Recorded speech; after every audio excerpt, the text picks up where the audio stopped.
जय हिंद मेरे दोस्तों। आज की इस क्लास में हम लोग एक बार फिर से समाकलन के बड़े ही इम्पॉर्टेंट सवाल को फिर से लेकर आए। ये तीसरा सवाल मैं आपको बता रहा हूँ जो डेफिनेट इंटीग्रल से लिया गया है और इसमें प्रॉपर्टीज़ यानी कि प्रगुण अप्लाई करके सवालों को लगाया जा रहा है। ये सवाल आपको बोर्ड पेपर में 8 नंबर का आएगा। बोर्ड पेपर में 8 नंबर का ही सवाल आएगा। तो चलिए शुरू करते हैं आज की क्लास और देखते हैं कि कैसे इस सवाल को लगाया जाएगा। उससे पहले जिन बच्चों ने मेरी पिछली 2 वीडियो नहीं देखे हैं जो डेफिनेट इंटीग्रल के हैं, आप उन वीडियो को ज़रूर देखें क्योंकि वो आपको बोर्ड पेपर में 8 नंबर दे जाएंगे। तो चलिए शुरू करते हैं आज की क्लास। और मैं आपको बता चुका हूँ कि प्रगुण क्या है। वो प्रगुण लिखा है 0 से a f(x) dx बराबर 0 से a f a minus x। उस लिमिट यानी कि a में हमेशा हम लोग क्या कर रहे हैं, x को घटा रहे हैं। यही है ये प्रगुण जो कि 98% सवालों में लगता है। तो चलिए शुरू करते हैं। आपको इससे पहले मैंने स्टेप बताया था कि सवाल को कैसे लगाते हैं। सबसे पहले सवाल को आइलेट करते हैं और इक्वेशन फर्स्ट मान लिया जाता है। दूसरे स्टेप में सवाल में प्रगुण लगाते हैं और उसका सल्यूशन करते हैं। जैसे इसका सल्यूशन होता है उसको इक्वेशन 2 लेट कर दिया जाता है। इक्वेशन 2 लेट करने के बाद हमेशा इक्वेशन फर्स्ट और इक्वेशन सेकंड को आपस में ऐड कर दिया जाता है। ऐड करने के बाद उसमें हमेशा लिमिट और dx कॉमन करना है। कॉमन करने के बाद उसका सल्यूशन करिए, सीधे आंसर आ जाएगा। अगर आपको नहीं समझ में आया है तो एक बार इस क्वेश्चन को देखिए, मैं गारंटी दे रहा हूँ आपको ज़रूर समझ में आ जाएगा। जैसे सबसे पहले आपको सवाल को I मान लेना है। ये सवाल है और इसका आंसर प्रूव करके आएगा ये। सबसे पहले आपको लेट मान लेना है कि ये इक्वेशन I के बराबर में है, I के इक्वल है 0 से π/4 log 1 + 10x dx। यही मैंने आपको बताया था कि सवाल स्टार्ट करने जैसे स्टार्ट करेंगे इक्वेशन को, सवाल को फर्स्ट मान लेना है, इक्वेशन फर्स्ट मान लेना है और उसको I मान लेना है। इसके बाद उसमें प्रगुण अप्लाई करेंगे। तो लिखेंगे प्रगुण से प्रगुण 0 से a f(x) dx equal 0 to a f a minus x। उस लिमिट में x को घटा दिया जाता है। तो अप्लाई करते हैं इस प्रगुण को। सबसे पहले आप देख रहे हैं I लिखा है, I लिख दिया जाएगा। 0 से π/4 है, लिमिट लगा दिए हैं, log 1 + 10 x की जगह अभी मैंने आपको बताया है माइनस आगे लगेगा और a का मतलब वो लिमिट जो है। तो आप देख रहे हैं लिमिट π/4, तो π/4 माइनस x। सवाल में आप देखें पहले 1 लिखा है, 1 लिख दिया गया है, प्लस लिखा है, प्लस लिखा है, 10 लिखा है तो 10 नोट कर दिया गया है। बस x जहाँ पर आएगा वहाँ पर आपको लिमिट में उसको घटा देना है। लिमिट में x को घटा के लिखना है। तो लिमिट क्या है, π/4 माइनस x और ये ब्रैकेट क्लोज। ये ब्रैकेट क्लोज कर दिया और बाद में क्या लिखा है, dx। तो पहला रूल मैंने बताया था, सवाल को I लेट करना है और इक्वेशन फर्स्ट लेट करना है। सवाल को I लेट किया गया है और इक्वेशन फर्स्ट लेट किया गया है। इसके बाद सवाल में प्रगुण को अप्लाई करना है। तो आप देख रहे हैं प्रगुण लिखा और उसको अप्लाई कर दिया गया है। इसके बाद उसको थोड़ा सा उसका सल्यूशन किया जाएगा, वो हल हो रहा होगा कहीं ना कहीं। I बराबर 0 से π/4 log, अब यदि यहाँ पे देखें तो ये 90 माइनस थीटा नहीं बन रहा है क्योंकि नीचे ये लिखा है 4। पाई का मतलब होता है 180। 4 का जब उसमें डिवाइड कर देंगे तो आप देख रहे हो 190 नहीं आएगा। 45 आ जाएगा। तो 10a माइनस बी का फार्मूला लगाएंगे। यदि आपको नहीं आ रहा है 10a माइनस बी का, तो मैं यहाँ पे लिख दे रहा हूँ 10a माइनस बी का formula 10a minus 10b upon 1 plus 10a into 10b। इसके बाद अप्लाई करते हैं इस फार्मूले को यहाँ पे। तो 10a की जगह आप देख रहे हैं क्या है, π/4 माइनस b की जगह क्या है, x।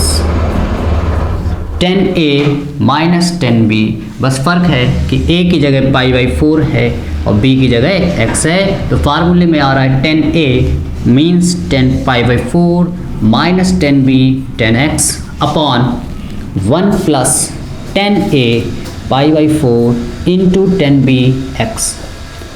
जहाँ पर सवाल में a है हमने उसकी जगह रखा है π/4 और b की जगह रखा गया है x। 1045, क्योंकि π/4 का मतलब मैंने आपको बताया 45।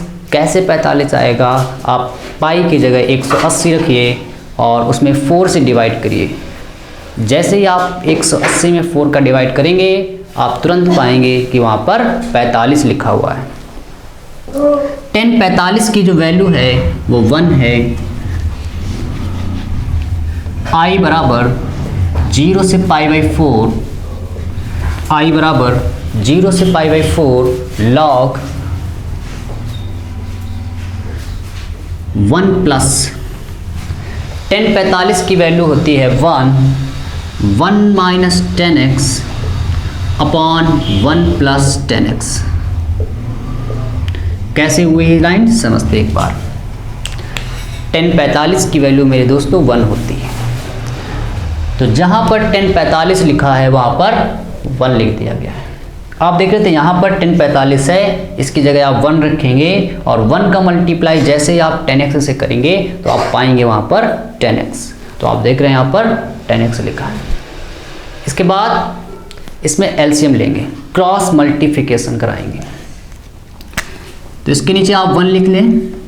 i बराबर 0 से π/4 log, क्रॉस मल्टीप्लिकेशन में आप जैसे ही 1 का मल्टीप्लाई 1 से करेंगे तो आप पाएंगे 1 का मल्टीप्लाई 10x से करेंगे 10x पाएंगे।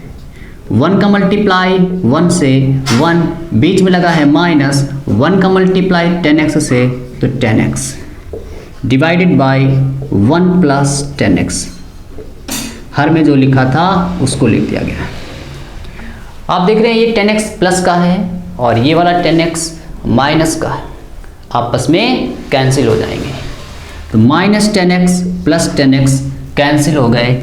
i बराबर 0 से π/4 log 1 प्लस 1 इज 2, एक में एक को जोड़ देंगे तो 2 मिल जाएगा अपॉन में 1 प्लस 10x dx। फार्मूला बन रहा है log m अपॉन n का। इससे पिछली वीडियो में मैंने आपको बताया था log m अपॉन n का फार्मूला। यदि नहीं याद है कोई दिक्कत नहीं, मैं फिर से लिख रहा हूँ, लेकिन आप इनको याद जरूर कर लें। log m अपॉन n का formula log m minus log n। तो आप देखें तो m की जगह हमारे सवाल में 2 है, n की जगह हमारे सवाल में 1 प्लस 10x है। तो यहाँ पर जब हम लोग ये वाला फार्मूला इस तरह ओपन करेंगे तो क्या आएगा, ज़रा ध्यान से देखें। i बराबर 0 से π/4 log, सबसे पहले m 2, बीच में माइनस, log n की जगह 1 प्लस 10x। अब आप देख रहे हैं सवाल में माइनस आ गया है। जैसे ही सवाल में माइनस या प्लस आता है इंटीग्रेशन में, आप सबको अलग अलग बाई पार्ट इंटीग्रेशन करते हैं। तो चलिए इतना नोट कर लीजिए, इसके बाद आगे इसके सवाल लगाएंगे। स्क्रीनशॉट ले लें इसका। तो चलिए यहाँ से मिटा देते हैं इसको।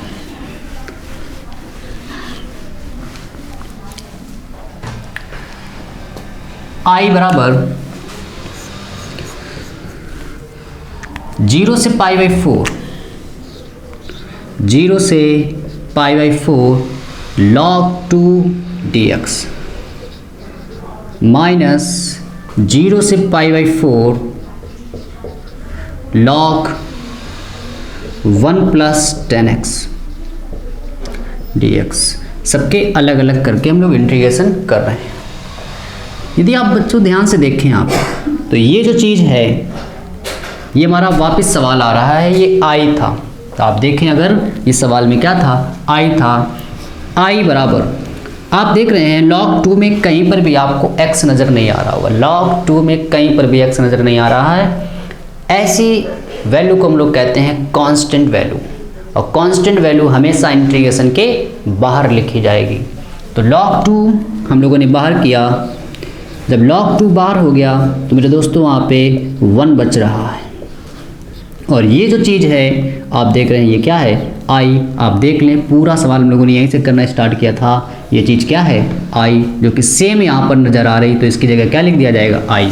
ये i माइनस का है, इधर आएगा प्लस का हो जाएगा। तो i + i log 2 1 का इंटीग्रेशन x, लिमिट है 0 से π/2 i + i 2i log 2 upper limit π/2 minus lower limit 0। इसको कहते हैं अपर लिमिट, इसको कहते हैं लोअर लिमिट। अपर लिमिट पहले रखते हैं, बीच में हम लगाते हैं पहले माइनस, इसके बाद लोअर लिमिट रखते हैं। π/2 में जब आप 0 घटाएंगे तो आप देखेंगे वहाँ पे क्या आ जाएगा, π/2 2i बराबर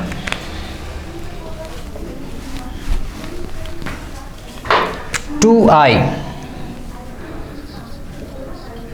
बराबर यहाँ पे क्या बच रहा है, पूरा π/2, और उस π/2 को log 2 के आगे लिख लेंगे तो π/2 log 2 2 डिवाइड में जाएगा।